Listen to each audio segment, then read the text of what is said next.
Olá! Esse é o Pós-Fácil, o podcast de duas amigas que conversam sobre livros. Eu sou a Carol Passos, sou jornalista, head de assessoria de imprensa e pós-graduada em estudos literários. Oi, eu sou a Stephanie Ceola, eu sou jornalista, estudo letras, língua portuguesa e literaturas e trabalho como coordenadora de comunicação de uma organização da sociedade civil. Você gosta de literatura, de conversa e de bom humor? Então tá no lugar certo. Puxa a cadeira e vem com a gente.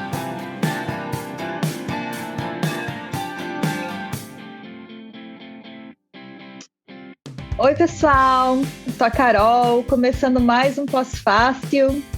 E a gente está muito feliz, todos os episódios estão sendo bem legais, as pessoas estão dando bastante retorno pra gente, então queria agradecer a todo mundo, mas a gente sempre começa, porque esse programa é meio aquela coisa dos agradecimentos, né? Meio uma...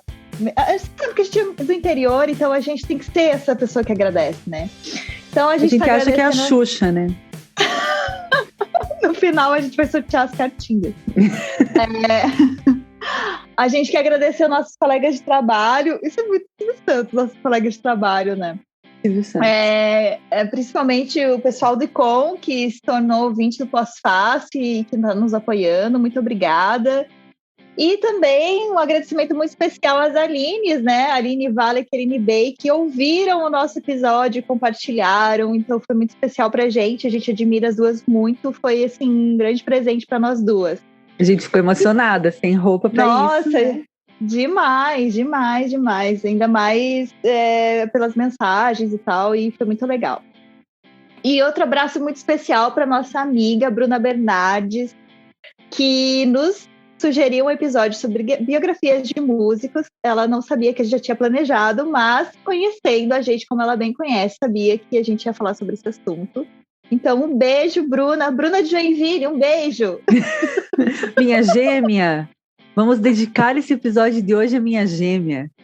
E só quem conhece sabe.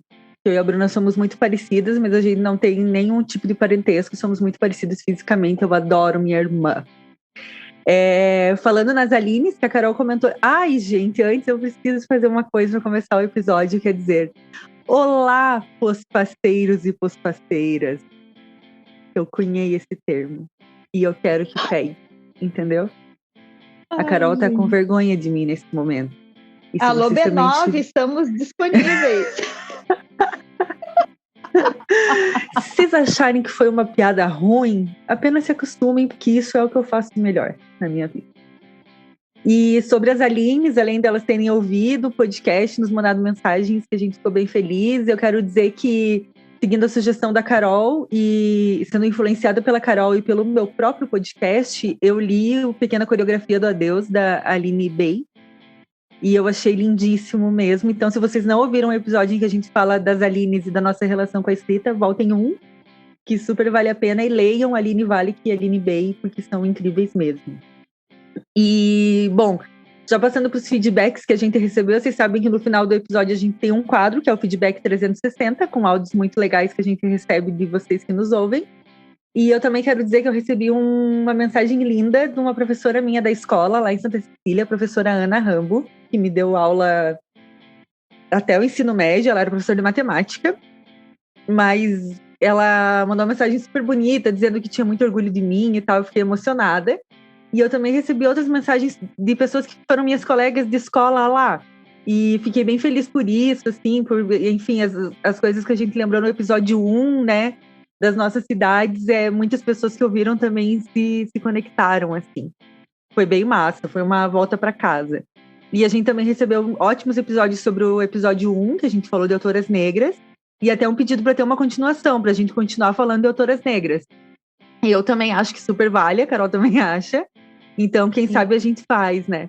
E vocês fiquem à vontade para nos sugerir livros que vocês gostariam que a gente comentasse. A gente quer muito fazer um episódio com pedidos da audiência. Isso que é um show de calouros, praticamente, né?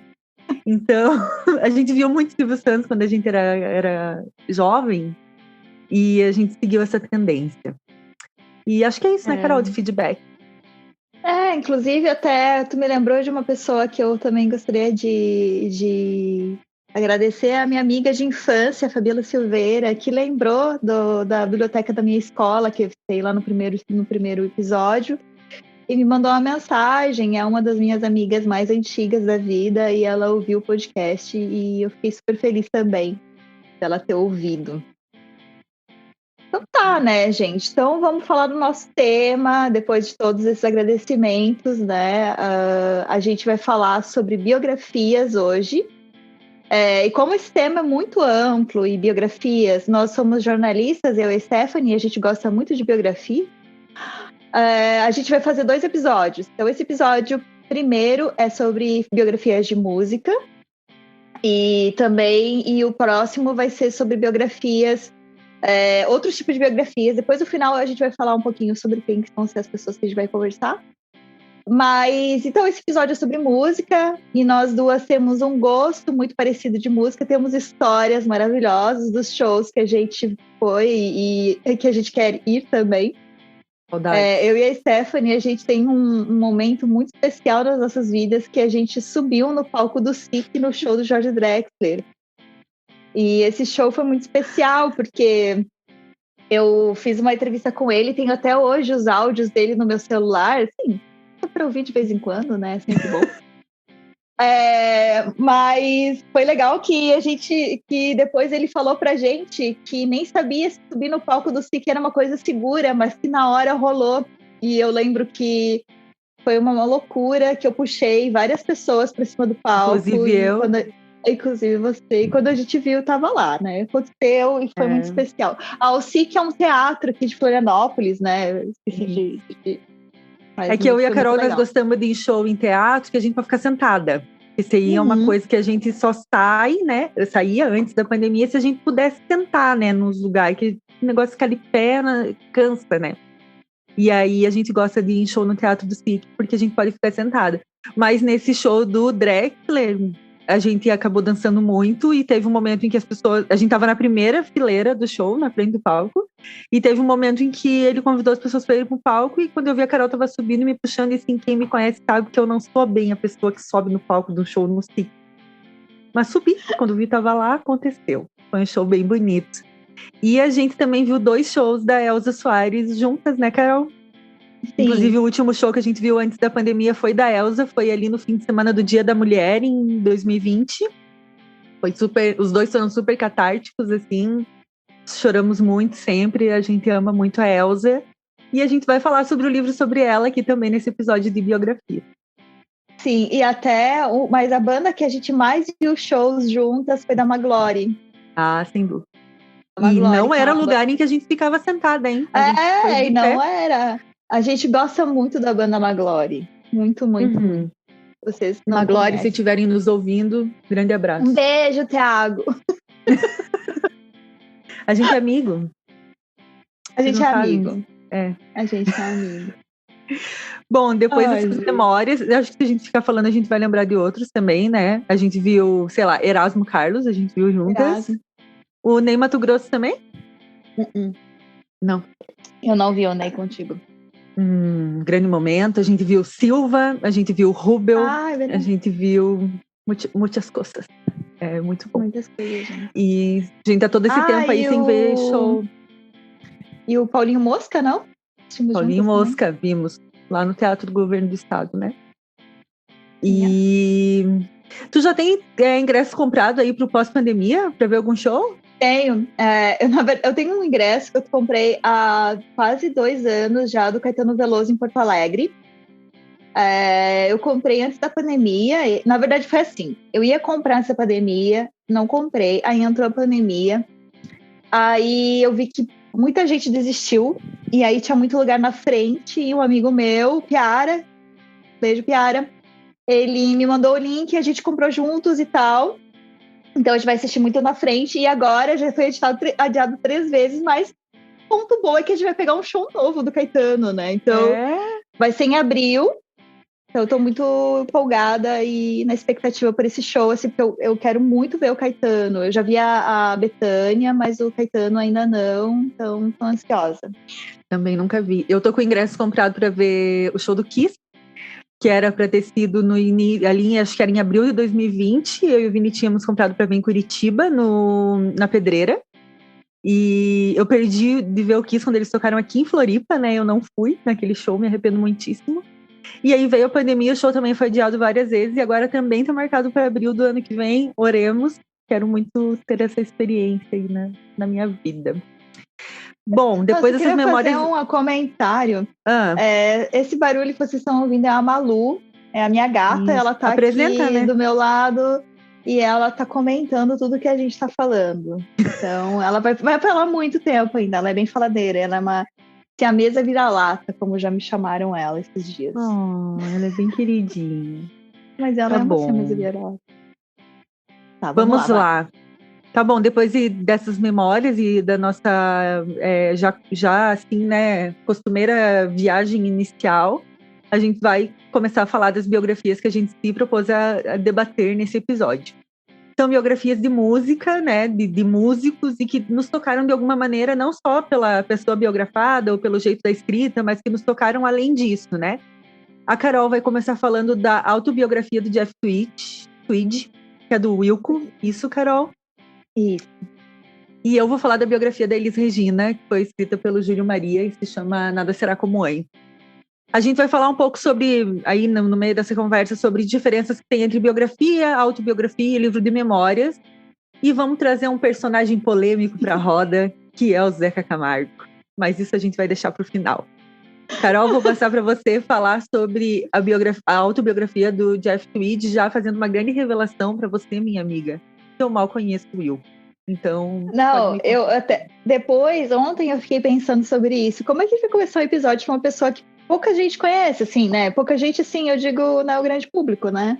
Mas tudo bem, eu acho que faz sentido, né, eu falar dele, porque é uma das pessoas que eu mais admiro, assim, na música hoje, e não só pelo fato de ser a minha banda preferida hoje, que é o Wilco, mas por ele, assim, ele é um cara muito bacana, assim, ele tem vários ideais. Na pandemia, ele doou 5% dos royalties de todas as composições dele, do Wilco e do trabalho dele solo para projetos que lutam pela justiça racial. Inclusive, ele até elaborou uma carta para a indústria musical, convidando outros músicos a fazerem a mesma coisa e alegando que por muitos anos os músicos brancos usaram a música negra em seus discos, as suas referências, e que estava na hora de pagar essa conta, né, de retribuir. Então eu gosto muito. Já sou muito fã. Ele é muito bom, assim, e ele também teve um momento muito especial na pandemia, porque ele e a família dele, que são pessoas ótimas, fizeram lives todos os dias da pandemia, até um tempo, assim, todos os dias, porque a mulher dele, que é uma pessoa maravilhosa, chamada Suzy, né, Suzy, gente, eu bebi um pouco de cerveja, então talvez eu fale algumas coisas erradas, mas o nome dela é Suzy. Eu acho bom a gente explicar isso pro ouvinte, que um pouco antes da gente gravar esse episódio, Carol estava assistindo The Walking Dead, eu estava aqui, hoje é domingo, um domingo de sol em Floripa, já fazia 84 anos que não tinha um domingo de sol. Eu estava assistindo meu futebolzinho aqui, que da mesma forma como a Carol é uma grande entusiasta do skate, eu sou uma entusiasta do futebol. E ela me mandou uma mensagem dizendo, vamos beber gravando esse episódio? E eu falei, claro. E então, desculpa qualquer coisa. E o resultado é esse. É o que você está ouvindo agora. E então o nome dela é Suzy Miller, na verdade, né? E ela é uma pessoa muito ótima, assim, ela é bem mais velha que ele, eu acho que uns mais de 10 anos mais velha que ele. E ela era produtora musical, ela tinha um bar em Chicago, onde eles se conheceram, e ela queria fazer alguma coisa pelas pessoas, assim, e daí ela falou, não, botou o marido para trabalhar, os filhos que também tocam, e falou, vamos fazer essas lives todos os dias da pandemia, e a live são eles tocando em família, conversando. Eles fizeram campanha para o voto, né, para os americanos irem para a urna para tirar o Trump. Então, eles são muito legais, assim, uma família que eu super admiro. Quem me segue no Twitter sabe que eu falo deles. Tudo que ele lança, assim, eu tenho até um alerta do Google. Tudo que ele lança, eu vou ver o que ele fez. Mas, enfim, é coisa de E as músicas deles também têm esse engajamento, assim, político, social, ou isso fica mais nos bastidores? Comecei a entrevistar a Carol, Então, pessoal. Mais sorte do que eu. Então, até isso é legal, assim, né? Porque, por exemplo, no livro, ele desmistifica... Ele é um grande compositor, um grande produtor, o Jeff, né? Mas ele conta um pouco como que ele escreve as músicas dele, que ele faz primeiro as melodias e depois ele faz a letra, e muitas vezes as palavras, elas são para se encaixar na melodia. E ele meio que fala assim, puxa, as pessoas acham que isso é tão genial e tal, mas eu às vezes só coloco uma música, uma letra ali para encaixar e tal. E assim, não sei, ele não é tão claro, assim, tem algumas músicas que até falam um pouco questionam um pouco dessa coisa da sociedade americana, né, do ideal americano. Ele é um cara que veio de uma família bem humilde, o pai dele era ferroviário e tal, e ele era do interior de Illinois, e ele é um cara caipira. Nossa, minha gata quase derrubou meu computador agora. Balançou E legal. ele é um caipira, assim, tal. E aí ele conta um pouco disso, assim, como que ele entrou na música, né? E uma coisa interessante sobre a autobiografia, que eu acho que ontem eu estava refletindo sobre isso, é realmente as escolhas dos fatos, né? Que a pessoa vai falar, né? E ele brinca muito com isso, assim, no livro. Ele é um cara muito bem-humorado também. Então, na verdade, eu não li o livro, eu ouvi o audiobook, porque eu adoro ele falando e eu entendo muito bem o que ele fala em inglês. E o humor dele é muito bom. Então, eu sempre dou risada com todos os podcasts que ele participa, em tudo que ele participa, assim, porque ele é um cara muito bom, assim, ele tem uma ironia, assim, muito boa. E aí, ouvindo o audiobook, ele também usa uns recursos que eu achei bem interessantes. E no livro ele faz isso também, né? Eu também tenho a versão dele em livro. Quando ele vai falar, por exemplo, do afastamento dos filhos, né? Quando ele era músico e tal, né? Quando ele estava muito tempo quando eles eram crianças, ele chama o Spencer, que é o filho mais velho dele, para ler o capítulo, e depois ele coloca um diálogo dos dois falando sobre o livro, sobre aquele trecho. E aí o Spencer fala assim para ele, porque assim, ele conta que quando ele viajava com o Wilco, o filho dele ficava assistindo os vídeos do Wilco e imitando, que estava cantando e tocando bateria. O menino é baterista hoje, né? E aí daí o Jeff fala assim, puxa, isso é triste, né? Se você for pensar, as pessoas acham o máximo, mas isso é triste, teu filho ficar vendo você ali. E daí ele chama o Spencer para falar sobre isso. E o Spencer fala que realmente, assim, o objetivo dele era estar ali na banda, para estar próximo do pai, né? E daí ele ficou lembrando de outros momentos e tal, que até para falar sobre a relação dos dois, mas que também mostrava que esse afastamento dele como músico também teve reflexo na família, né? E outro ponto interessante também que ele fala, ele brinca com isso no começo do livro, que ele não vai falar sobre depressão e sobre o vício dele em remédios para dor, né? E aí ele fala, não, óbvio que eu vou falar disso, né? Faz parte da minha vida. E ele fala sobre isso. Tem um capítulo que ontem eu reli até para esse episódio, assim, que ele fala sobre como que ele comprava as drogas e o que aquilo significava para ele, que é muito triste, né? É muito triste, mas ele fala muito sobre como a família dele, a mulher dele em especial, foi muito importante para a recuperação dele, e que ele sofre muito com o fato dele ter feito os filhos dele assistirem situações, e a própria esposa, situações que ele não gostaria que eles tivessem passado.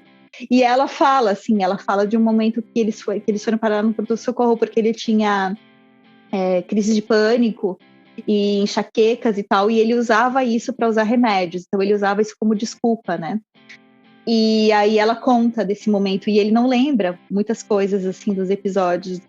Então ele fala, olha, me desculpa por ter feito passar isso, né? Então, assim, é um livro que eu acho bem interessante, até para quem não gosta de Wilco, porque ele faz um passeio também pela música. O primeiro disco que ele gostou foi o do Clash, e depois ele fala muito assim sobre como que ele começou a aprender instrumentos, porque também foi uma coisa que meio caiu no colo dele. Ele não era de uma família de músicos, né? Meio que foi uma coisa que caiu e ele foi querendo aprender. E ele é um cara muito talentoso para aprender instrumentos também. Ele tem um bom ouvido e tal. Então ele foi aprendendo isso, assim. Mas a banda, eu não falei o nome da biografia até agora. O nome da biografia é Vamos Nessa para Podermos Voltar. Memórias de Discos e Discórdias com Wilco. E esse Vamos Nessas para Podemos Voltar é uma coisa que o pai dele falava para ele, né? E aí ele usa isso, né? Mas é bem interessante, assim, que fala também um pouco sobre o início da carreira dele, né? Ele tinha uma banda chamada Anco Tupelo também, que é uma banda muito boa. Eu não sei se fala Anco Tupelo, né? Mas é uma banda muito boa, que eu gosto bastante, mistura country rock e tal. E aí depois ele começou com o Wilco. E é engraçado, assim, ele tem uns episódios que ele mostra, assim, o quanto a banda é conhecida, mas não é conhecida. Teve um show que o Puff Daddy confundiu ele com um cara, assim, da produção, do prêmio, e pediu para ele um programa. Porque ele tava esperando os outros caras voltarem do banheiro, e ele tava com o programa de todo mundo, assim, do evento, né, na mão. E aí ele passou e perguntou, me dá um negócio desse, e ele entregou. Ele era... Aí ele usa isso, assim, ele fala bastante sobre isso. Olha, eu não sou conhecido e tal. E uma coisa também que ele fala sobre o processo criativo, e isso foi muito importante para mim. Ele usa isso, ele tem uma frase nesse livro que eu acho muito legal, que ele fala assim, olha, ninguém vai escrever um poema, ninguém vai escrever uma música, ninguém vai fazer nada se não pegar a caneta e fazer. Ele fala assim, o que as pessoas acham que é genialidade, não, é treino, é muito dia a dia, é muito tentar e fazer. Então, se você não pega, não leva adiante, obviamente que isso não vai se concretizar. Então, é bem legal que ele tentou num viés, assim, também da liderança dele no Wilco, né? Alguns episódios que ele achou que ele agiu errado, ele reflete muito sobre isso, né? Sobre as brigas, porque ele é um cara... Ele é virginiano, né? Então, ele é totalmente... perfeccionista. Ele não fala que ele é virginiano, mas eu tirei essa conclusão. E ele é totalmente... Tu não procurou o mapa astral dele? Não, ainda não. Do Jeff Tweed? Mas eu sei qual que é o dia do aniversário dele, eu sempre comemoro o aniversário dele. E aí eu sei que ele é virginiano e que ele é um cara muito perfeccionista, e ele já teve várias brigas com pessoas da banda e até músicos por causa disso. Mas hoje o Wilco tem outros... Ele fala muito bem, assim, o quanto foi legal ter conhecido esses caras que estão hoje com ele, e que a banda se mantém, né, fazendo música e sem ser tão tumultuado, assim, o processo, né? Então esse é o livro, eu recomendo para quem não gosta mesmo, para quem não sabe quem ele é, porque ele fala muito sobre isso, assim, processo criativo, sobre essa coisa de você se encontrar como músico ou como um artista, né? Fala um pouco também sobre... ele cita muitas bandas, ele tem uns momentos, os trechos do livro que ele fala assim, eu fosse você, pararia agora para ver o vídeo tal, e aí tu vai lá e vê o vídeo e realmente entende de onde que ele tirou aquela referência, e ele desmistifica várias coisas do Wilco, porque os fãs do Wilco são meio doidos, sabe? Uhum. Aí ele fala, por exemplo, na capa de um disco chamado Star Wars, que é um gato na capa, assim, e daí as pessoas, nossa, né, quem que fez essa arte e tal? Daí ele fala que era uma arte que estava lá no estúdio, que eles viam todos os dias e resolveram colocar no disco, então não tem nada demais. O livro todo é assim, gente, isso não tem nada demais, né? Eu fiz isso assim. Mas eu gostei bastante, porque realmente é uma pessoa que faz a gente ver as coisas de uma forma diferente, e ele é um cara que, sei lá, ele estimula você, sabe, a criar, assim. Foi um cara muito importante para mim na pandemia, especialmente por essas lives, e o livro também eu li, eu já tinha começado a ler ele e resolvi ouvir na pandemia, e foi muito bom para mim também. E era isso. Eu fiquei curiosa, eu achei legal a honestidade, né, assim, porque quando o cara faz a autobiografia, assim, né, não sei você, mas eu sempre fico meio desconfiada, assim, né, que eu penso, será que o cara vai ser honesto bastante? Ali eu lembrei que eu lia um tempo atrás a autobiografia do Eric Clapton. E eu achei ele muito chato. Mas ele foi bem honesto, sabe? Tipo, eu admirei essa honestidade, assim, de você falar de coisas extremamente delicadas, assim, né? E até lembrei que eu tive um momento Carol Passo recentemente, porque você falou que você dá teus livros, eu não dou muito, mas a Jeanne, minha prima, estava aqui em casa uns 15 semanas atrás, e ela gosta muito do Clapton. Eu também gostava muito, só que agora falou todas essas merda que falou na pandemia, virou antivacina e o caralho a quatro. Pelo amor de Deus, né? Mas aí eu dei pra Dini a minha autobiografia do Clapton, e quando eu tinha 17 anos, a primeira biografia que eu li foi a do Kurt Cobain, que se chama Mais Pesado que o Céu. Não me lembro o nome do autor. E eu gostei bastante, na época eu gostava bastante de Nirvana, tive aquela fase, galera. Sim. E eu lembro que mexeu muito comigo, assim, né? Porque é muito triste, porque um cara que teve depressão a vida inteira, um histórico de negligência, de abandono, de abuso, de tudo, assim. E, né, e aquele fim trágico. E o André, filho da Dini, minha prima, tem 17 anos agora e gosta de Nirvana. E aí eu peguei a biografia que eu tinha aqui em casa e falei pra Dini levar pra ele. Então, olha, não doei um, mas 2 livros ao mesmo tempo. Olha só. Pessoa desapegada. Eu acho legal isso que ele fala que ele não lembra de muita coisa, né? Porque ele conta esse episódio, por exemplo, de como que ele começou a usar medicamento, né? Ele tinha essas crises de enxaqueca e crises de pânico desde muito cedo, só que a mãe dele também tinha. E ele fala muito sobre o uso do álcool, né? Que as pessoas não falam. Ele fala uma coisa que eu acho muito sensacional, assim. Ele fala que quando ele queria, quando ele estava tendo uma crise de pânico, para ele era muito mais fácil falar que ele estava tendo uma crise de enxaqueca, porque as pessoas levavam ele a sério e levavam ele para o hospital e davam um medicamento, do que se ele falasse que ele estava achando que... Ele conta assim, um dia eu estava na escola e eu tive uma crise de pânico porque eu comecei a imaginar que minha mãe ia morrer um dia. Ele falou, eu não ia falar isso para a professora. Era mais fácil eu falar, eu não estou conseguindo, eu estou com enxaqueca e tal. E ele passou boa parte da vida dele com isso, assim, e realmente não se percebendo viciado, né? Não se percebendo viciado. Ele só se deu conta do vício e essa passagem, que daí a Suzy entra para falar, quando a mãe dela estava doente de câncer, estava internada na casa deles, e ele começou a roubar os remédios da mãe dela. E aí ela descobriu que ele era viciado. E aí foi aí que... Mas ele tentou várias vezes, ele tentou mais de uma internação e ele não lembrava. Ela que lembra, né? Ela que lembra. Não foi a primeira vez que...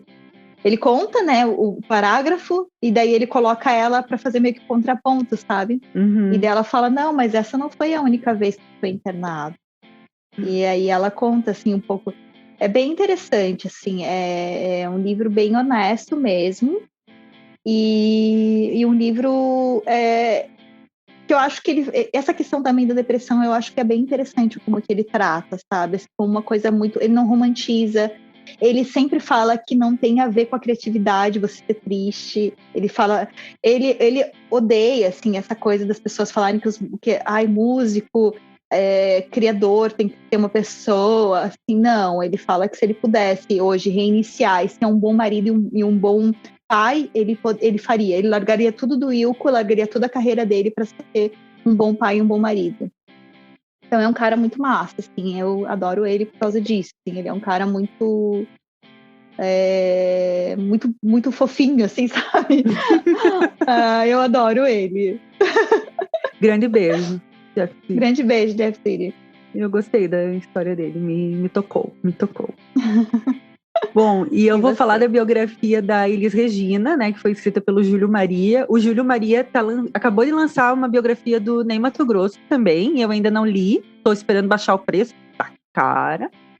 Mas, assim, já recomendo desde já, porque, assim, diferente da autobiografia do Jeff, que a Carol citou, o Júlio faz uma biografia tradicional, assim, né, no sentido bem biografia mesmo. A da Elis é impecável, assim, né? Ela é bem longa, bem extensa, mas, assim, você realmente vai conhecendo todas as camadas dessa mulher, que é uma mulher extremamente complexa, assim. Então, o Júlio não tenta minimizar nada e também não tenta endeusar ela, né? Ele é muito... tem esse rigor jornalístico, assim, né? Ele é um jornalista especializado em música, né? Publicou essa biografia em 2015. Eu ganhei ela de presente do Vini, meu namorado, e que é nosso ombudsman aqui no Pós-Fácil, podemos dizer assim, né, Carol? Nos dá sugestões de pauta. Ele ouve os episódios antes de ir pro ar também para nos ajudar aqui nesse processo. E ele me deu de presente, eu amei, né? E, bom, já no prefácio dessa biografia, o prefácio é do Zusa Homem de Mello, e ele considera esse livro a biografia definitiva da Elisa, assim, por causa do rigor jornalístico do Júlio Maria, né? Ele escreve que, muito longe de ser um livro sensacionalista, é uma obra que mantém admirável justeza ao expor situações e fatos, por vezes, de uma abordagem arriscada. Como a própria morte da Elise, né? Porque até hoje, assim, ela é cheia de elementos ali, um diz uma coisa, outro diz outra. Então, quando o Júlio Maria chega nisso, assim, ele conta as diferentes versões que estão naquele entorno, e aí tu tira a tua conclusão, assim, né? Mas ele não se apressa em ser conclusivo em nada, assim, sabe? Então, por exemplo, a Elise, ela tem histórias de amor muito conturbadas, assim, né? E eu percebi muito esse cuidado dele para que ninguém vire um vilão ali, sabe? Afinal de contas, é uma história real, né, gente? Todo mundo tem diferentes facetas, assim, né? E não dá para você julgar a pessoa por um fato só, né? E esse livro já começa com uma frase incrível, que acho que é o único trecho que eu separei para ler dele. E assim, eu sou obcecada por primeiras frases de livros, assim. Eu acho, a gente podia fazer um episódio só sobre primeira frase de livro, porque é uma coisa assim que Ai, com meu olho certeza, brilha, nossa. assim, né? Eu acho muito massa. Eu amo o Gabriel Garcia Marques por isso, assim, na primeira frase o cara já, tipo, né? E nesse livro... Oi. Antes de você ler ali, eu quero saber, esse livro foi o que deu origem ao filme ou não? Foi Baseado? Foi o que deu origem ao filme da Elise, que é... Andréa Horta faz o papel da Elise, né? Foi baseado nele, assim, e o filme é bem fiel, tá? Assim, é bem, bem interessante. Claro que não tem tudo que tem ali no livro, mas os fatos mais marcantes estão ali, então vale a pena assistir. E a primeira frase é assim: Elis Regina Carvalho Costa vinha de uma linhagem de mulheres acostumadas a dar as cartas para que seus mundos não se esfarelassem nas mãos dos homens. E é isso aí, minha gente. Assim, aí você já sabe, tipo, é isso que é essa mulher, assim, né? E assim, não tem um jeito só de definir a Elise, isso fica muito claro no livro. Tipo, teve momentos em que eu fiquei com muita raiva dela, assim, por causa de coisa tipo a rivalidade feminina. Ela tem uma postura muito dominadora, autoritária. Teve momentos em que eu amei ela perdidamente, assim. Eu me surpreendi muito com a figura da Elise como mãe, com os momentos em que ela teve muito deprimida e no fundo do poço mesmo, assim, e a capacidade dela de dar a volta por cima também, sabe? E umas histórias muito loucas, assim, dela, eu acho muito massa, assim. Eu vou citar algumas coisas que me marcaram, assim, né, que foi o espaço que a Elisa abriu na música, né, para compositores que até então não eram conhecidos, como o Belchior, né, tipo, ela gravou Como Nossos Pais e porra, né. E também o Milton Nascimento. Então isso mostrou muita generosidade dela, sabe? Ela recebia esse cara na casa dela e dizia, cheguem aí com a fita. E os caras chegavam lá com um monte de fita, ela ia ouvindo e ela ia, essa não, essa sim, essa não, essa eu quero, essa é minha, sabe? Então é nisso, assim, que você vai vendo, assim, também, tipo, o entendimento que ela tem de música, e não só por a música ser boa, mas por ela saber da capacidade dela de interpretar aquilo, né? E conta ali nessa parte, conta do amor platônico do Milton Nascimento por ela. É muito bonito esse episódio, assim, né? E eu não sei se tu viu alguma live do Milton agora na pandemia. Não vi. Eu vi uma. Eu vi uma, sim, vi. Num estúdio dele, na casa dele, assim. E tem uma foto da Elis no estúdio, sabe? E eu fiquei muito comovida quando eu vi aquilo, que eu pensei, meu Deus, deve ser um amor que perdura até hoje, que nunca foi concretizado, assim, sabe? E ele super admite, né, que ela foi o grande amor da vida dele, assim, eles nunca viveram essa história. Tem aquela história super ambígua eu não acho ambígua, né, mas enfim, da Elisa em relação à ditadura militar, né, porque teve um momento em que a ditadura começou a perseguir ela deu uma entrevista coletiva chamando os militares de gorilas, né. E então, assim, ela tinha uma postura contra a ditadura, mas ela não chegava a ser uma militante, assim, uma ativista. Só que os caras estavam atrás dela, assim, né? Então, ela passava por todo o crivo da censura e tudo mais. E teve um momento em que ela foi intimada pelos militares e eles convidaram ela a se apresentar numa Olimpíada Militar. Mas, assim, nesse momento, eles, daquele jeito, eles mencionam os filhos dela. Então, ela fica com muito medo, sabe? Do que pode acontecer, e ela vai lá e se apresenta. E aí, ela foi cancelada depois disso, né? Tinha o Pasquim, na época, que ele o Enfield tinha umas tirinhas em que ele enterrava, né, as pessoas. E ele enterrou a Elise, assim, depois daquilo. E foi um episódio bem triste, mas que ela diz, assim, depois ela deu entrevista falando sobre isso, que tipo, cara, eu fiz o que eu tinha que fazer, entendeu? Tipo, eu tava morrendo de medo pelos meus filhos e eu precisei fazer isso, assim. E um tempo depois, assim, né, numa coisa bem, pra ver como o mundo dá voltas, aí ele já tinha gravado algumas músicas do João Bosco e do Aldir Blanc, e eles apareceram com o Bêbado e o Equilibrista. E ela gravou, e eu acho que é a interpretação mais bonita da Elis. Esses dias eu tava caminhando aqui no Jardim Botânico e ouvi, e sabe quando, tipo, eu já ouvi 1 milhão de vezes, mas sabe quando tu chega a parar pra ouvir de novo, assim, que eu pensei, caralho, essa mulher puta merda, assim, né? E nesse momento, você escutar essa música, assim, né, tipo, a esperança na corda bamba, assim, e tudo mais. E eu acho que é a interpretação mais bonita da música brasileira, assim. E até para não deixar passar batido, lembrar que o Aldir Blanc foi uma das 600 mil vítimas da Covid-19 no Brasil, né? Vítima da doença e de um governo negligente, fascista e genocida, e morreu por culpa de um governo e de um tipo de governo autoritário que ele combateu a vida toda, assim, né? Então, até me emociono falar disso porque eu acho muito triste, assim. A gente perdeu um gênio da música brasileira. Não teve uma palavra em relação a isso emitida por ninguém do governo federal, assim, isso é lamentável, assim, né? Um gênio que foi, assim, né? Inacreditável. É inacreditável. E uns anos atrás, quando eu trabalhava na revista Versar, da INSC, foi uma curta passagem que eu fiz matérias de cultura e tal, eu entrevistei o João Bosco. Foi demais, assim, né? Eu passei uma tarde com ele, conversando e tal, e ele falou muito da Elis, assim. E ele falou dela ser a grande intérprete da música brasileira, assim, sabe? E, tipo, foi muito, assim, foi bonito ouvir ele falar sobre tudo, né? Ele falou sobre Chico Buarque, falou sobre, tipo, o papel da música e da arte nesses momentos políticos, né? Como que a gente vive hoje e tal. Mas ele falou muito dela, foi muito emocionante, assim. E eu me senti estranhamente próxima, assim, a ela e a várias pessoas que ele mencionou, ao Aldir também, né? Eles tinham recém lançado músicas novas também naquele momento. Se eu achar essa entrevista, eu coloco na news para vocês lerem. Foi um momento bem especial. E, Carol, eu queria saber... Bom, sobre a biografia eu falei. Recomendo que leiam, tá, gente? Que é realmente muito boa, é linda. E tem, assim... tem o rigor jornalístico, mas tem uma coisa que eu acho importante que eu descobri na semana passada, falando com a Carol, que o Júlio Maria estreou agora em setembro um podcast para falar de biografias, que se chama Caçadores de Histórias. Eu ainda não ouvi, tô louca para ouvir. Eu também não ouvi ainda. Não, eu achei muito massa, né, no momento, assim. E eu vi um vídeo dele falando, esse vídeo eu vou colocar na news, em que ele fala assim... A Carol mencionou na autobiografia, né, que o cara escolhe o que ele vai contar ali, né? Mas na biografia, e em qualquer trabalho jornalístico, às vezes a pessoa tem uma ilusão, assim, de que vai ser imparcial, né? E, assim, não existe imparcialidade no jornalismo, gente. Estamos aqui para contar a realidade para vocês. Não existe mesmo imparcialidade. Não, isso é um mito, sabe? Por quê?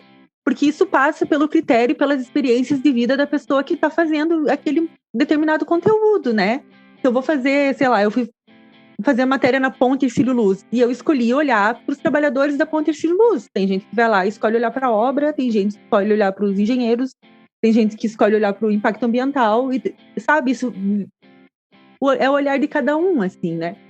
E o Júlio Maria fala disso, assim, nesse vídeo ele está se referindo à biografia do Ney, mas ele... Deu para ouvir um barulho aqui? Não. Não? Ah, tá. Não. O Vinícius abriu uma cervejinha. Eu escutei o... Domingão. E o Júlio fala isso, assim, de passar pelas escolhas dele também, o que ele vai contar, sabe? Dele como autor, né? E aí ele conta que na biografia do Ney, ele começa com um episódio contando do Ney Matogrosso na adolescência, porque hoje o Júlio Maria tem um filho adolescente. Então, tocou ele esse momento, sabe? E é isso, né? Esse defeito das escolhas do autor também. E é legal ter essa honestidade de contar isso, né? Então, enfim, só para complementar. E também acho que tem a diferença de fazer a biografia, escrever uma biografia de uma pessoa que já morreu e de uma pessoa que está viva, né? Sim. Existe até, no próximo episódio, nós vamos falar um pouquinho do Fernando Moraes, por exemplo, e ele fala disso, né? Dessa diferença entre você escrever sobre uma pessoa que você pode ali pegar, falar com os amigos, né? Mas é diferente de você estar escrevendo sobre uma pessoa que tá viva, né? Tem esse rigor, né? Com a imagem Pelo da que eu pessoa. vi, o Júlio tem um episódio desse podcast em que ele fala disso, especificamente sobre isso, sabe? Uhum. E sobre, tipo, a diferença de biografar alguém que tá vivo e alguém que já morreu. E ele também fala sobre, tipo, por que os artistas brasileiros não gostam de autobiografia. Tem uns assuntos bem interessantes, assim. Ele que legal. fala do filho da Elis Regina, o nome dele? Pedro Mariano. Aham. Por que ele decidiu ajudar o Júlio Maria a fazer a biografia, assim. Então, tô louca pra ouvir esse episódio, inclusive. E, bom, cheio de conteúdos riquíssimos, assim. Esses e eu dias falei da minha entrevista. Desculpa, continua. Não, eu só ia comentar que esses dias eu vi um vídeo na internet, que eu não sei de que época que é, de que momento que era a Marília Gabriela tinha entrevistado a Elis quando a Maria Rita era pequenininha, né? Uhum. E aí a Maria Rita faz uma surpresa para Marília Gabriela e aparece com a filhinha dela e a Marília chora muito. É lindo esse vídeo. Eu não sei, né, de que momento que foi. Eu não lembro nem onde que eu vi isso, mas me lembrei disso. Eu vi também achei lindo. No muito Twitter, eu acho, né? E outra coisa que eu lembrei, Stephanie, foi quando tu falou assim sobre a rivalidade feminina, sobre a autobiografia da Rita Lee, né?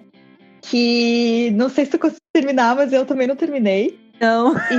Mas que ela, meu Deus, cara, assim, a Rita Lee é uma personagem que eu adoro ela, assim, as músicas dela. Eu tô redescobrindo ela nesse momento, assim, da minha vida, ouvindo muito ela, mas a biografia dela... Não sei. Concordamos nisso, a gente não combinou de falar. Mas... Eu tenho até medo, assim, de falar, porque eu já falei com tanta gente sobre essa autobiografia, as pessoas já foram tão, assim, defensoras, mas eu achei que ela foi injusta em algumas coisas ali, sabe, naquela autobiografia. E ela fala da Elis, né? Ela fala bastante da Elis. Todo mundo, no livro, na biografia da Elis, conta o episódio, né, da Elis visitando a Rita Lee quando a Rita Lee foi presa na ditadura, né? E tem até o trecho de uma carta da Elis para Rita Lee. E o nome da Maria Rita, né, da filha da Elis, é por causa da Rita Lee, né? E então, tipo, a Elis Regina gostava muito da Rita Lee. A autobiografia da Rita, eu parei de ler na metade, porque... Será que a gente deve falar? Eu não sei se a gente deveria falar. Porque todas as pessoas que eu falei sobre essa biografia, as pessoas ficaram um pouco chocadas com a minha impressão, assim. Então, eu acho que talvez a gente tenha que se censurar aqui. Se você gostou da autobiografia da Rita Lee, manda essa defesa pra gente aí. Faz a gente... Nós duas temos o livro, nós duas paramos aí na metade, pelos mesmos motivos. A gente não combinou parar, mas nós duas... Um dia eu nem sabia que você não tinha lido até o fim. Eu não consegui ler. Eu não consegui também.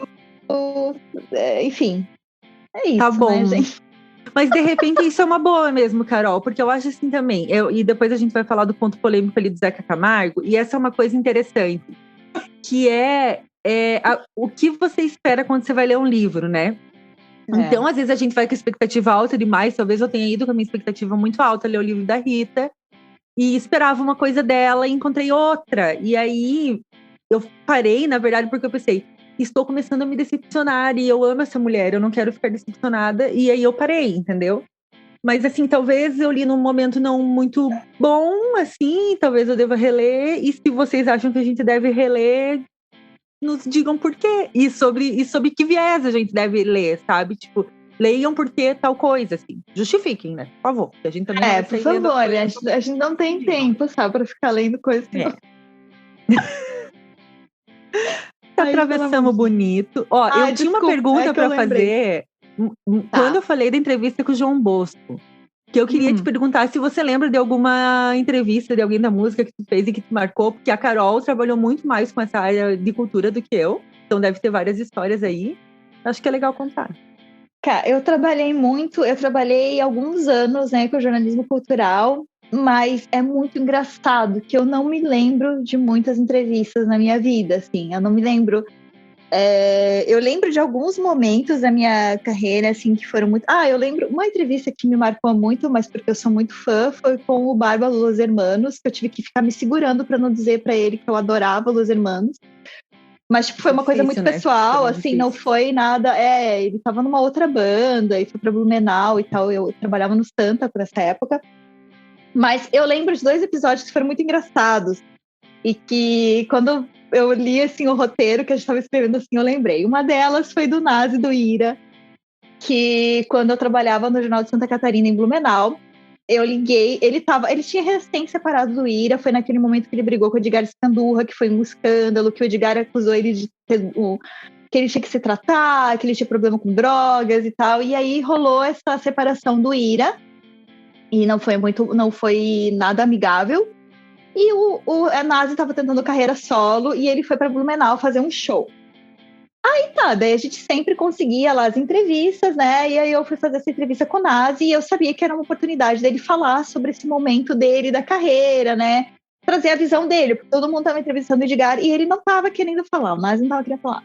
Mas ele estava precisando ali divulgar o show e tal. Eu liguei pro Nazi, nada dele atender, né? No horário marcado, que a gente tinha marcado. Ótimo, né? Passou assim, sei lá, 1 hora e pouco, eu estava fazendo outra coisa. Uma menina que fazia assim, ela atendia as ligações, uma estagiária, ela atendia as ligações assim de assinantes. Ela atendeu a ligação e era uma guria da central do assinante, falando: olha, eu acho que tem uma pessoa aqui que quer falar com a redação. E aí a menina, beleza. Aí a menina pegou e falou assim: gente, alguém ligou para um tal de Nazi? E eu, meu Deus, sou eu! Aí quando eles passaram a ligação, ele foi assim, ele rindo muito, ele falou assim: Carol, tentaram me vender a assinatura do jornal que tu trabalha. Eu só não consigo que não entrego em São Paulo. E ali começou a nossa entrevista. Eu morri de vergonha. O que aconteceu? O telefone que a gente ligava, ele no celular não aparecia o telefone com o ramal, aparecia um telefone mais geral. Quando ele ligou, a telefonista não entendeu o que ele queria e passou ele para a central do assinante. E aí o pessoal do central do assinante tentando vender uma assinatura descobriu que não, que ele era um entrevistado. E aí ele retornou e foi parar no meu ramal. Então, e essa entrevista foi muito legal, porque saiu primeiro em todos os jornais da RBS, na época foi o jornal Santa Catarina pertencia ao grupo RBS, e saiu em alguns outros veículos especializados, porque realmente foi um momento que ele falou bastante assim, sobre o quanto ele estava magoado, o quanto ele estava querendo retomar a carreira dele. E ele é um cara muito legal, assim, ele é um cara muito sensacional. E aí outro momento também que eu lembro muito, que aconteceu mais ou menos a mesma coisa, mas foi que eu deixei um recado na secretária eletrônica do Armandinho, dizendo que eu precisava falar com ele, que eu queria fazer uma entrevista, e ele me retornou também, assim, tipo, ele ligou e me ligou no ramal, assim: oi, Carol, é o Armandinho, que é um cara, assim, né, mais local aqui, mas também foi, assim, era engraçado, cara, assim, porque é que ele morava em Itapema, né? Em Blumenau, Itapema e tal. E foi essas 2 situações que eu lembro muito bem, assim, como coisas inusitadas que aconteceram na minha carreira. E também teve a não entrevista do Roberto Carlos, que o Roberto Carlos foi fazer um show em Blumenau. E nós fizemos toda uma cobertura sobre esse show, porque quando acontecia algum show em Blumenau, a gente fazia uma baita cobertura pro Santa. E aí a gente ficou, eu e a Nanda Gobi, que era repórter do Santa naquela época, atrás do Roberto Carlos de todas as formas. Assim, a Nanda passou por debaixo de um negócio. A gente ficou assim, olha, tentando caçar esse homem. A Nanda foi no hotel, ver se conseguia pegar ele de relance. E a gente não conseguia entrevistar o cara.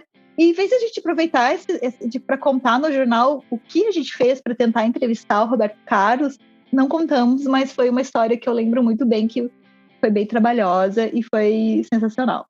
Então, isso que eu lembro. Muito bom. Eu lembrei que nós duas íamos entrevistar juntas por telefone a Gal Costa, e não deu certo, lembra? A gente até combinou, tipo, de ficar de trabalhar juntas na redação no mesmo horário, e ela ia ligar, a gente ia ligar, e aí ela não podia atender. E aí, uns 2 dias depois, ou no dia seguinte, eu não lembro, eu tava trabalhando na redação, que daí não era na mesma redação que você, eu tava lá na redação da Versar, a gente nessa época trabalhava no Diário Catarinense, e tocou meu telefone e era a Gal. Ela falou: meu nome é Gal!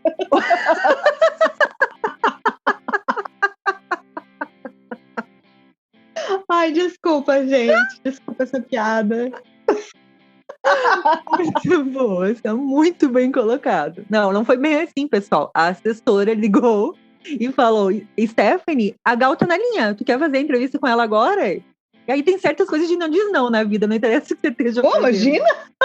Mas é claro! Claro! E eu não tava com a pauta na mão, né? A gente já tinha feito a pauta da entrevista, tudo, então corri pegar, assim, peguei no celular, fui pra uma salinha pra gravar e entrevistei a Gal, assim. E também aquele negócio, tipo, meu coração quase saindo pela boca, porque eu amo essa mulher e você tem que ali, né, não pode tietar. Nossa. E eu lembro que, assim, várias coisas relevantes. Ela falou, tipo, foi em 2018, então tinha eleição naquele ano. Ela falou sobre o momento político e tal. Mas eu abri a entrevista falando sobre a vontade da Gal de fazer um... Como é que se chama esse sertanejo de hoje em dia? Uma sofrência. Uma sofrência. E ela, que ela tinha gravado fez uma música com a Marília Mendonça. Uhum. Então foi bem interessante, assim, né? Porque também eu já estava sendo assim, todo mundo, tu sempre puxa as entrevistas pela coisa política, não sei o quê. Aí eu decidi abrir pela sofrência, foi bem legal. Foi bem massa falar com ela. Eu acho que o mais difícil de entrevistar é quando a gente é muito fã, né? Nossa, é muito difícil, porque você tem que ficar ali, né, tentando evitar, né? Que nem o Jorge Drexler, assim, que eu fiz uma pergunta para ele sobre o projeto que ele tinha lançado um disco no aplicativo que, assim, foi pouco acessível, né? E aí eu fiz essa questão e ele ficou um pouco nervoso, assim. Mas tudo bem. Ele não curtiu muito, mas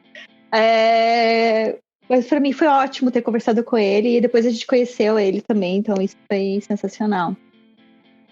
É isso, né? Saudades de entrevistar pessoas.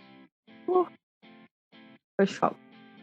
E agora vamos botar o nome do Zeca Camargo na roda? Ai, meu Deus. Eu vou me controlar. Eu juro que eu vou não fala. Eu vou fazer uma placa. Se você veio nessa casa falar mal do Zeca Camargo, como é que é aquela senhorinha? Veio no lugar errado. Veio no lugar errado. Não, gente, não vou falar mal. Eu falei pra Carol ontem, eu não vou falar mal, vou fazer ponderações. A minha ponderação é a seguinte: o Zeca Camargo lançou o que ele chama de biografia da Elza Soares uns anos atrás. Qual é o meu ponto? Não é uma biografia. Então, é isso, é só isso, tá? Porque o que acontece? É sobre isso. O que acontece? O Zeca foi contratado, né, pela Elza e pela equipe dela para contar a história da Elza. Teve outras pessoas realizando isso junto com ele. E, assim, basicamente, é uma entrevista dele com a Elza. Só que não tá naquele formato de entrevista ping-pong, assim, né? Então, ele foi ouvindo ela, eu imagino que ele deve ter passado muitos dias junto com ela para coletar tudo isso de informação. 50 dias. Então, assim, tem que... eu fui pesquisar ontem. Ela estava pronta para me rebater ela, eu conheço. E, assim, com certeza teve pesquisa. Olha aqui, ó, eu anotei tudo isso aqui de críticas com vários post-its. Meu Deus do céu, são vários post-its, são mais de 10 post-its. São mais de 10 post-its, mas eu não vou entrar em detalhes. O meu ponto é esse, assim, sabe? Tipo, não é uma biografia, por quê? Ele se baseia basicamente naquilo que a Elza contou para ele. Deve ter tido pesquisa ali no meio? Claro que deve, né? Ninguém é tolo, tu escuta uma história e tu vai atrás de pesquisar sobre aquilo e tal.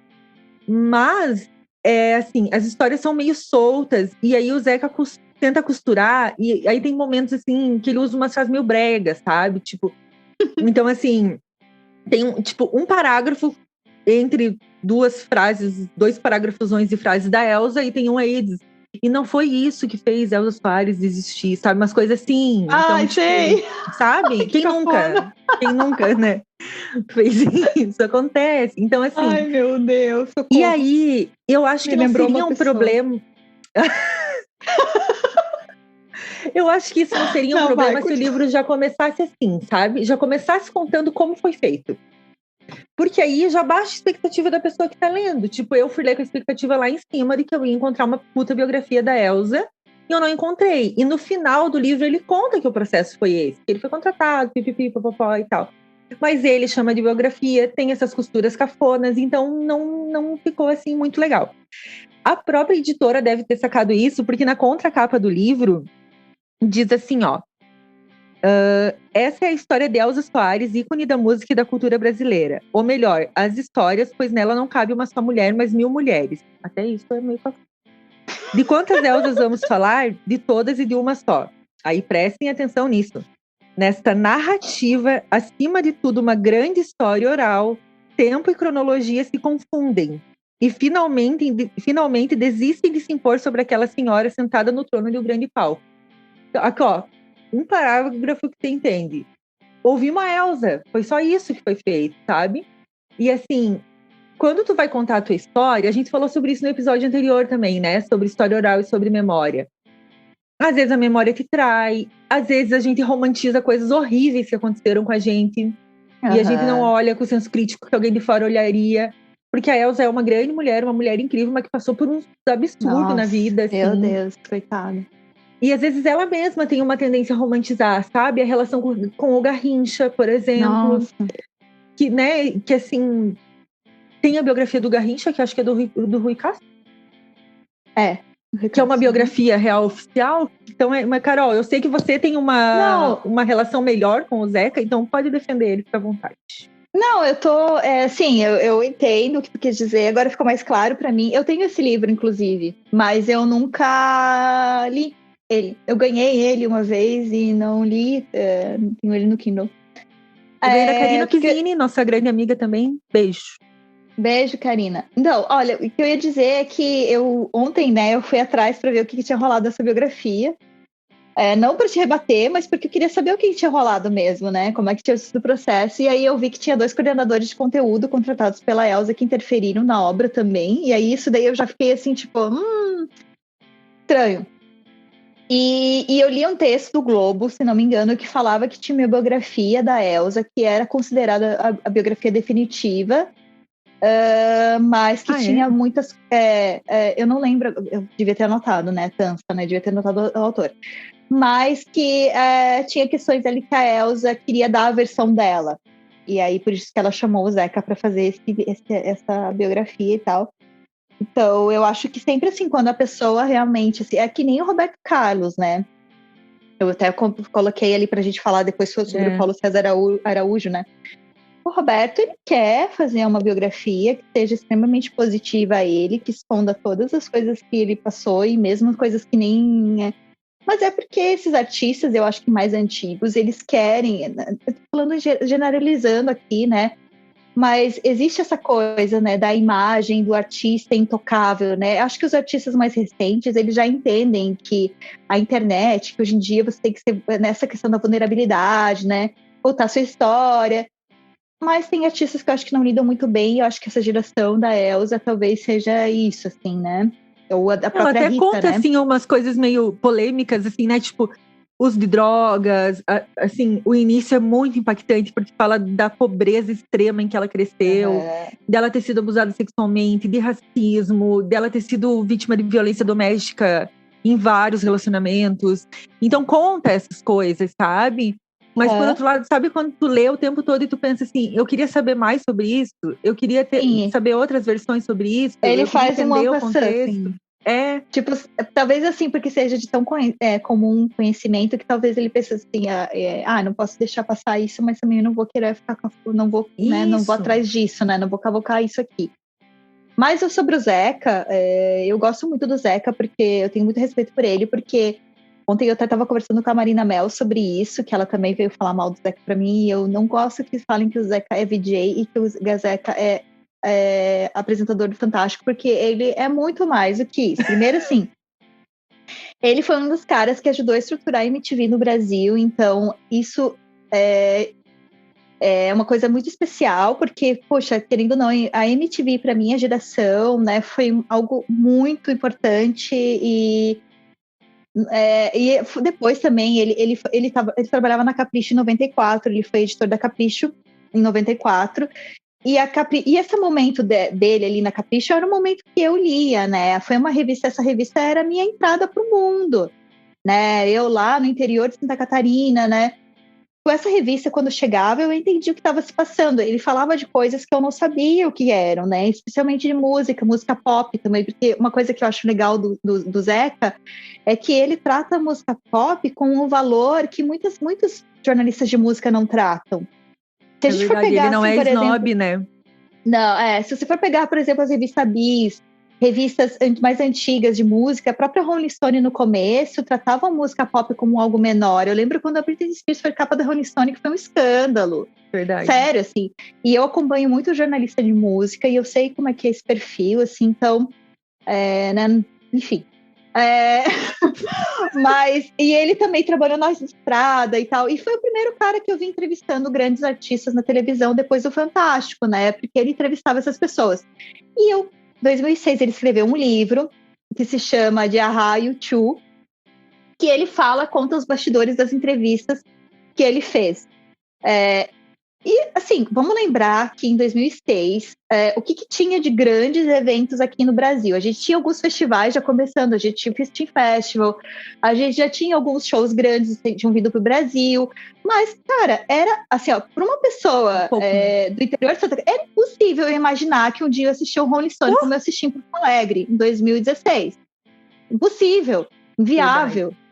Então, assim, o cara trouxe essas histórias, eu tinha recém me formado em jornalismo, eu queria muito trabalhar com jornalismo de música, e aí ele conta sobre bastidores de entrevista, e ele tem uma entrevista que eu acho muito especial, que é quando ele entrevistou o Cazuza, e o Cazuza conta para ele que ele tinha AIDS.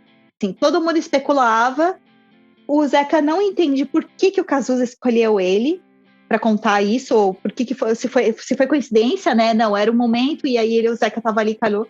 Mas ele conta uma coisa dos bastidores que me chamou muita atenção. Quando ele encontrou o Cazuza ofereceu para ele um drink. Aí o Cazuza pegou o copo, encheu, tomou um gole e perguntou se ele queria.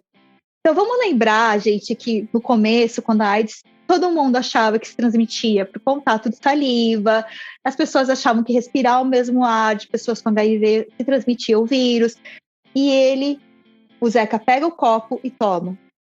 Então ele não sabe se esse gesto dele foi o que fez o Cazuza contar para ele, ou se não, se foi coincidência.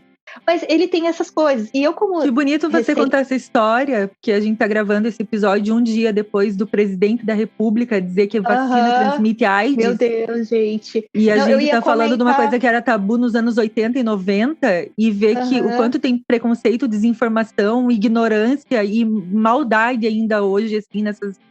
Meu Deus, eu ia comentar quando tu falou mais pra frente ali, né? Eu falei, isso foi a coisa mais absurda que eu vi essa semana, assim, toda semana, né, o nosso presidente tem alguma coisa terrível que ele fala, mas essa questão eu fiquei imaginando, assim, as pessoas ouvindo isso e acreditando que elas podem pegar HIV por causa da vacina, é inacreditável. Mas realmente, né, você tem um filme, uma série na HBO, um filme na HBO que fala sobre, né, o começo, quando a AIDS começou a se propagar e tal, e que tinha esse estigma, né, de ser uma doença gay, né, na época. Eu não lembro agora o nome do filme, mas vou colocar lá no nossa news. E é bem isso, assim, né? E eu achei... Ontem eu estava revirando esse livro para pegar algum trecho legal e vi essa... Ele fala... Tem ali entrevista com a Alanis Morissette, tem entrevista com o Bon Jovi, tem entrevista com a Madonna, que o Zeca é um fã da Madonna. Inclusive tem um episódio do Milkshake chamado Wanda, do podcast, que ele fala sobre a Madonna. E, cara, ali ele mostra tudo que ele conhece sobre a Madonna. E fora que ele é um cara que, como ele viaja muito, ele conhece muita música do mundo inteiro. Então eu sempre segui ele, assim, eu gosto muito também do blog dele. Ele tinha um blog no G1, agora ele voltou a escrever para a Folha, que ele falava, assim, das bandas. E como acesso a essas bandas e a música era algo que era muito difícil, né? E a gente não tá falando disso, não tá falando de... 20 anos, né? Estamos falando de 20 anos, estamos falando de 20 anos. Mas mais. Mais, né? Mas eu não tô falando, tipo, dos anos 50. Eu tô falando, poxa, 2000 e recente, pouco, né? sabe? Então era muito difícil a gente ter conhecimento com música e ele trazia esses nomes. E engraçado que no livro do Jeff Tweedy ele falava também sobre isso. Sobre que hoje, né, os filhos dele conseguem achar qualquer música em 10 segundos ali nas plataformas de streaming, né? E que quando vinha as revistas de crítica de música, a gente tinha que imaginar a música de um disco pelo que o crítico escrevia. E realmente era isso, assim. Realmente você chegava e você sabia o que era aquela música. Hoje eu às vezes pego alguns discos que eu lia na época e vou descobrir o que é. Então, por isso que eu admiro ele muito e defendo ele muito. E as pessoas falam que ele não gosta do que ele escreve, mas eu acho que eu não li outro livro dele também, né? Eu só li esse mesmo. Mas para mim, assim, por mais que seja uma coisa dele contando a experiência dele para jovens jornalistas e pessoas que querem saber o que é o bastidor de entrevistar, e numa época que era essa época que eu tô comentando, vale a pena, assim, é um livro muito legal. Assim, eu nem sei se tem à venda, ele é bem antigo já. Tem que respeitar, né? Você me convenceu. Eu lembrei de duas coisas. A primeira é que lá em Santa Cecília, eu só tinha um amigo que tinha MTV em casa, que era o Flávio. Grande abraço. Nossa, rico Flávio. Porra, tá louco? E aí, a gente levava fita de vídeo lá na casa do Flávio pra gravar clipe de músicas. Pra daí depois a gente poder ver todo mundo. Então o Flávio deixava lá gravando, depois a gente via. Inclusive, a gente também gravava os episódios de Hermes e Renato. Por isso que eu sou fluente em Hermes e Renato, entende? E aí eu só fui ter MTV em casa quando eu morei com meu pai em Curitiba em 2005, acho que foi. Em Curitiba era sinal aberto, né? Era aberto, isso. E aí que eu ouvia tudo, assim, foi muito importante, assim, também pra minha formação musical. E a outra coisa que eu lembrei, agora eu já esqueci. Esqueci. Pode falar outra assim. Não, era alguma coisa sobre o Zeca Camargo. E hoje eu tô igual a Carol. Você quer continuar ali no temas que a gente... Então vamos seguir o roteiro, pessoal. Fluxo. Vamos lá, fingir que nada aconteceu. Não, assim, então... né? Falamos do Zeca. E eu lembrei o que era. Quando eu tava na faculdade de jornalismo, tinha um filme chamado Quase Famosos. Tu lembra desse filme? Sim, esse filme é maravilhoso. E aí tinha um guri que quer ser jornalista de música, né? Escrever pra Rolling Stone. Rolling Stone. Também... É uma história real, a história do Led Zeppelin, sabia? Aquela banda. É uma história real. Que choque! Eu via muito aquela fita. E aí lembrei disso, assim, que eu também ficava pensando, porra, ser jornalista de música deve ser da hora, né? Nunca fui. Eu acho que tem na Prime TV ou no Netflix. Eu de vez em quando assisto esse filme, porque eu amo esse filme. Nossa, a gente via muito. Eu lembro meus amigos lá em Santa assistindo, assim, bem legal. Mas o Led Zeppelin. Inclusive, aquela cena do avião parece que aconteceu real com o Led Zeppelin. Olha! Gostei de saber disso. Talvez eu reveja esse filme então de novo. E aqui entre as biografias que a gente listou, eu anotei aqui só para comentar também rapidamente a biografia do Belchior, né? Belchior, apenas um rapaz latino-americano, que é do J.B. Medeiros. É muito boa, é uma biografia bem mais curta do que costumam ser as biografias, porque em geral elas são bem longas, né? E é muito gostosa de ler, assim. Então ele traz a história do Belchior e as inspirações do Belchior, então, tipo, referências que estão presentes nas músicas dele, assim, né? Tipo, o Belchior foi um seminarista. Então, ele conta como isso está presente nas músicas, assim, é muito curioso, né? E o sumiço do Belchior e a morte do Belchior, né? Sobre o sumiço, se tem uma coisa que eu compreendo em Belchior, foi ter dado aquela sumida, né? Porque, nossa, meu Deus. Às vezes dá vontade. E por que não deixaram ele em paz, né, cara? Né? Matéria no Fantástico indo atrás do cara. Deixa esse homem em paz. Assim, ó, eu admiro muito o Belchior, eu gosto muito do Belchior, né? Inclusive, se você tem aí tua carteirinha de esquerdista e não gosta do Belchior, fique atento que você pode perder a tua carteirinha de esquerdista se você não gostar. Mas, pode assim, até não gostar, mas tem que saber quem é e considerar, né? Ter respeito. E, por favor, né, gente? Por favor. E, bom, leiam o J.B. Medeiros sobre o Belchior, que é linda também. Essa é a minha última sugestão. Eu queria comentar só sobre o Paulo César Araújo, que eu falei, né, mais cedo. Eu li 2 livros dele, o Roberto Carlos em Detalhes, que é o Proibidão do Roberto, né, que eu chamo esse livro, que é a biografia que o Roberto Carlos entrou na justiça para derrubar. E o Eu Não Sou Cachorro Não. E conseguiu, né? Conseguiu censurar esse livro, mas Eu comprei esse livro quando o Roberto Carlos foi fazer o show lá em Blumenau, aí, tipo, tinha na livraria, eu comprei, uma semana depois o Roberto conseguiu que todo mundo parasse de vender esse livro. Mas ele não é um livro, as pessoas falam, né, do Roberto e tal, né, muita gente não gosta do Roberto Carlos, mas esse livro, o Paulo César Araújo, ele é um jornalista e historiador, e ele é um cara que ele não mede esforços para conseguir informação. Ele entrevista milhares de pessoas, ele é impressionante, assim, a quantidade de informação que tem nesse livro do Roberto Carlos. Ele conta a história desde a infância do Roberto Carlos, mas ele não fala, o Roberto Carlos, lá em Cachoeiro do Itapemirim, eu nem sei se falei certo o nome da cidade, se eu falei errado, desculpa aí. Mas ele fala certo. o que na rádio, naquela época, tocava, como é que era a indústria fonográfica, como é que quem eram as pessoas que comandavam, o que o Brasil ouvia, a evolução da indústria, ao rádio, aí depois, enfim, ele conta tudo isso usando o Roberto Carlos como o guia dessa história. E é um livro muito completo sobre música, muito completo, assim, para quem gosta realmente de conhecer a história da música, é um livro essencial. Eu não sei se, acho que deve depois seguir em sebo e tal, né? Mas ele é um livro gigantesco também, ele é enorme, assim, tem muitas páginas, então eu demorei muito tempo para ler, mas é um livro muito bom. E o outro é o Não Sou Cachorro Não, que ele conta a história da música brega durante a ditadura, ele desconstrói alguns mitos sobre, por exemplo, o Odair José, diziam, né, que os bregas naquela época era um tipo de música para desviar a atenção, né, e se propagava muito, assim, o Caetano, né, o Chico, né, e deixavam primeiro a Jovem Guarda também como algo menor, aí a música brega como algo que era só para, como é que fala?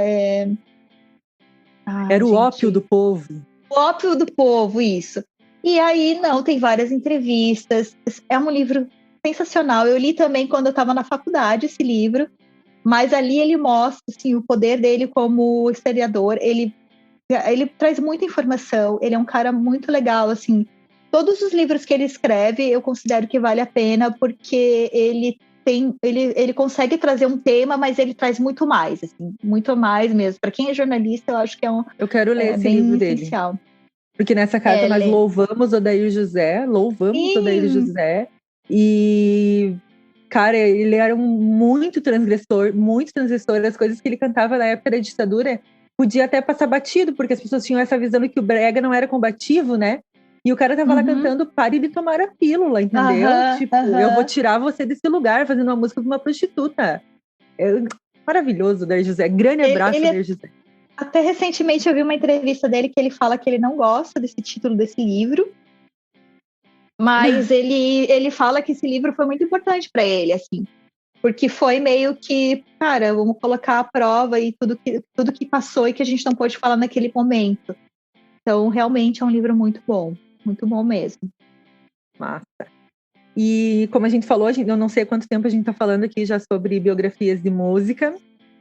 A gente poderia falar de muito mais, assim, a gente gosta muito disso. Tipo, nesse momento aqui na minha mesa tem, aqui no quarto onde eu trabalho, tem uns livros sobre música, meus e do Vini, e tem muito, a gente gosta muito de ler isso.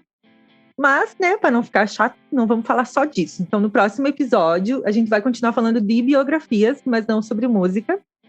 E a gente vai entrar na política e nos costumes, digamos assim. Eu vou falar sobre a biografia do Marighella, escrita pelo Mário Magalhães, e a Carol vai falar sobre a biografia da Elke Maravilha, que é recém-lançada pelo Chico Felice. Isso, né, Carol? E fala assim o nome dele, né? Isso, Chico Felice. E vocês podem estar se perguntando o que Marighella tem a ver com a Elke? Tem sim, minha gente. E a gente vai contar no próximo episódio. Olha ela. Olha, aguardem. Então tá, gente. Era isso. A gente se estendeu porque realmente música e livros são assuntos que a gente gosta muito de falar e poderíamos falar sobre mais livros também. Mas agradecemos vocês por acompanharem a gente até aqui. E a gente vai ter esse episódio agora também sobre biografias e também queremos que vocês mandem as sugestões pra gente de livros que vocês querem que a gente fale, sobre temas que vocês querem que a gente fale, né? A gente tem nossos twitters, né? @Caroline Passos, @Stephanie Ceola. Não? Stephanie Ceola. O teu Twitter. Sempre Esse underline nada a ver, né? Podia tirar também, mas agora foi. Ou que se quiserem mandar também no Instagram, enfim, né? Vocês fiquem à vontade aí pra gente, né? E agora a gente vai pros nossos maravilhosos áudios do Feedback 360. E até o próximo episódio. Um beijo pra vocês. Tchau, poçaceiros e poçaceiras. Acabei de terminar o podcast sobre a Aline e nossa relação com a escrita, como sempre tardia, mas nunca deixando de assistir semanalmente com Stephanie e Carol, as melhores. Muita sombra colorida para nós. Eu que não sou uma pessoa de ouvir podcast, mas de vocês eu tô gostando. E eu acho que é um pouco daquilo que eu compartilhei aquele dia, porque eu, de uma certa forma, me sinto matando um pouco a saudade de ouvir vocês conversando. Parece que, de uma certa forma, a gente tá conversando junto no mesmo lugar. Então eu tenho gostado bastante. Tá bom? No mais, é isso. Beijinho, se cuida, bom final de semana.